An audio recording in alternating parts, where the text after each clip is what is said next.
নমস্কার, আমি জ্যোতিষী শ্রী গৌর ভট্টাচার্য। হ্যাঁ, থাম্বনেলটা ঠিকই পড়েছেন যে সিংহ রাশির জাতক বা জাতিকাদের জন্য এই জুলাই মাসের শেষ 20 দিনে এই তিনটে ঘটনা ঘটবে।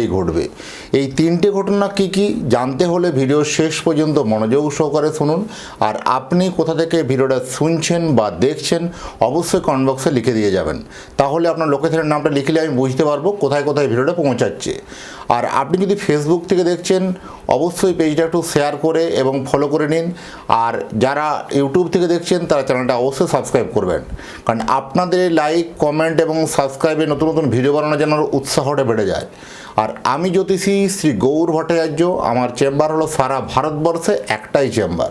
অন্যান্যদের মতো বিভিন্ন পাড়ায় পাড়ায় চেম্বার, বিভিন্ন শহরে চেম্বার, বিভিন্ন স্থানে চেম্বার, বিভিন্ন হোটেলে চেম্বার আমার নেই। প্রতিদিন আমি একই জায়গায় বসি, প্রতাপবাগান 6 নম্বর সরণি, বাঁকুড়া।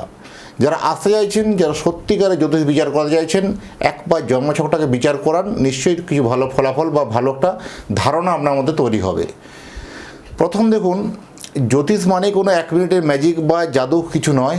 জ্যোতিষ হচ্ছে আপনি যে সময় জন্মগ্রহণ করেছিলেন সেই সময়কার আকাশের গ্রহ নক্ষত্রের স্থিতি বলে দেবে যে আপনার চলার পথটা কোন দিকে হবে বা কোন পথে গেলে সাকসেস সফলতা পাবেন।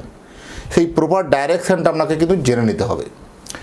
আমার কাছে দেখাতে হলে একটা কথা মাথায় রাখতেই হবে, প্রত্যেকটা ভিডিও দেখবেন বলি যে আপনার যে সমস্যা বা আপনার প্রবলেম যে চলছে সেই প্রবলেমের কথাগুলো কিছু বলার দরকার নেই, আগে আমাকে বলতে দিন। আগে আমি বলবো না অতীত জীবনের কথা, আগে বলবো, তারপরে বলবো বর্তমান জীবনের কথা, তারপরে তো ভবিষ্যৎবাণী। এই অতীতের কথাগুলো মিলিয়ে দেখুন আপনার সাথে ঘটছে কিনা, বর্তমানের কথাগুলো মিলিয়ে দেখুন ঘটেছে কিনা, তারপরে ভবিষ্যৎবাণীর কথাগুলো মেনে চলবেন বা ইনস্ট্রাকশনগুলো ফলো করবেন। যারা অনেক দূরে থাকেন, যাদের পক্ষে আসা সম্ভব নয় বা হয়তো বাঁকুড়া চেম্বারে আসতে পারছেন না বা বহু দূরে থাকেন, তাদের জন্য কি হয়, অনলাইন পরিষেবা নিতে পারবেন। তারা অনলাইন পরিষেবা নিতে হলে কি করতে হবে, আপনার নাম, জন্ম তারিখ, জন্ম সময়, জন্মস্থান, এই তথ্যগুলো পাঠিয়ে দিন। জন্ম তারিখ, জন্ম সময় কোনোভাবে কনফিউশন থাকলে দুটো হাতের ছবি তুলে পাঠান, হস্তরেখারও বিচার করে আমরা প্রেডিকশন করতে পারবো, বলতে পারবো। উপরে দেওয়া নাম্বার দেখা যাচ্ছে, হোয়াটসঅ্যাপ করে দিন। আর প্রথমেই বলি যে মানে সিংহ রাশির জাতক বা জাতিকাদের জন্য এই রাশির পঞ্চমপতি এবং অষ্টমপতি বৃহস্পতি সে তুঙ্গস্থ হয়ে রাশির দ্বাদশে বসে আছে। এটা কিন্তু একটা ট্যারিফিক মিল বলতে পারেন, কারণ এই যে যোগটা তৈরি হচ্ছে এই যোগটার মধ্যে আপনার ক্ষেত্রে এই তিনটে ঘটনা কিন্তু ফলপ্রদ হবে। কোনো প্রেম থেকে হতে পারে বা বন্ধুত্ব থেকে হতে পারে বা পরিচিতি সার্কেল থেকে হতে পারে, কোনো এইখান থেকে কোথাও ওটা ঠকতে পারেন। কারণ এই যে লাস্ট 20 দিন জুলাই মাসে, এই জুলাই মাসের মধ্যে হঠাৎ করে কোথাও কথাবার্তাটা বেফাস মন্তব্য বা বেফাস কথাবার্তা, কোথাও না বন্ধুত্ব ভেঙে যেতে পারে, প্রেম ভেঙে যেতে পারে বা কোনো পরিচিত ব্যক্তির সঙ্গে সম্পর্ক ডিস্টার্ব হতে পারে। তাই কথাবার্তার মধ্যে একটা আপনার মানে একটা যতটা সংযত রাখা যায় সেই সংযত রাখার চেষ্টা করুন, বা বেফাস মন্তব্য একটু বিরত থাকুন।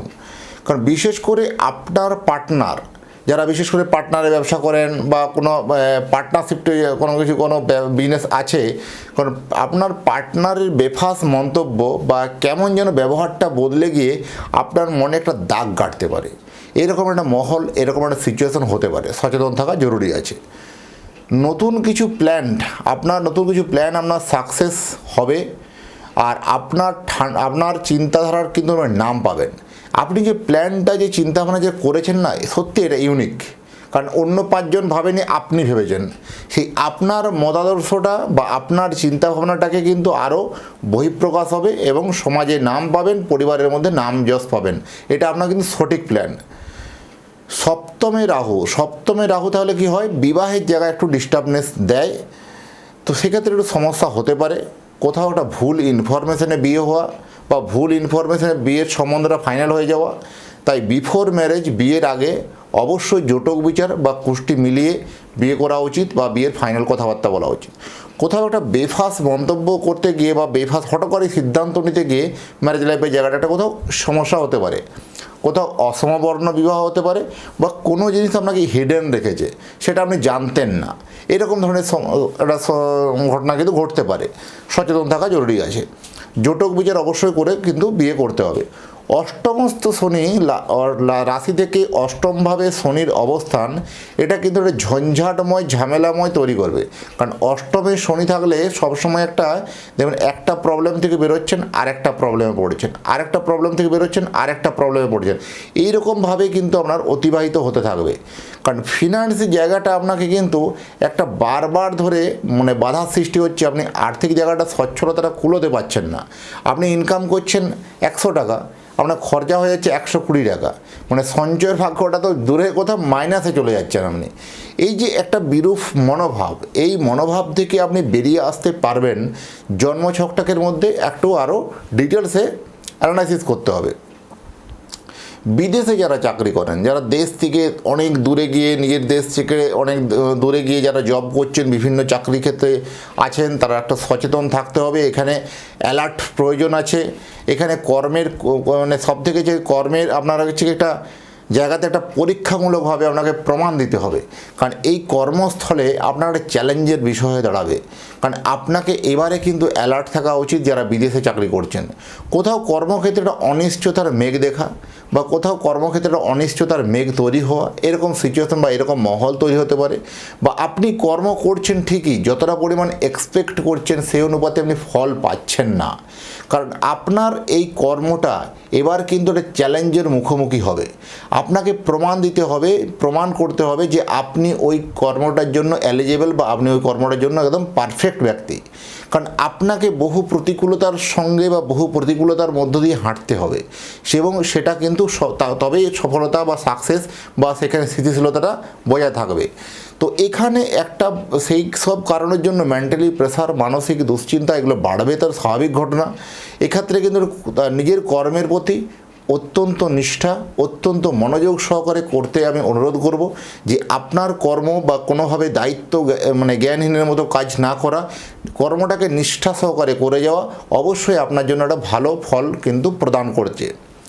সবথেকে ভালো বলবো, আপনি যদি আপনার সন্তানের জন্য একটা জন্ম কুণ্ডলী বানাতে চান, আপনার সন্তানের নাম, জন্ম তারিখ, জন্ম সময়, জন্মস্থান, এই তথ্যগুলো পাঠিয়ে দিন। পৃথিবীর মানচিত্রে আপনি যে কোনো জায়গায় থাকুন না কেন, সেখান থেকে বসে আপনি আপনার জন্মকুণ্ডলী নিয়ে বিস্তারিত আলোচনা করতে পারবো, এবং জন্মকুণ্ডলী বানিয়ে আপনার অ্যাড্রেসে বাই পোস্টে পৌঁছে দিয়ে আসবো।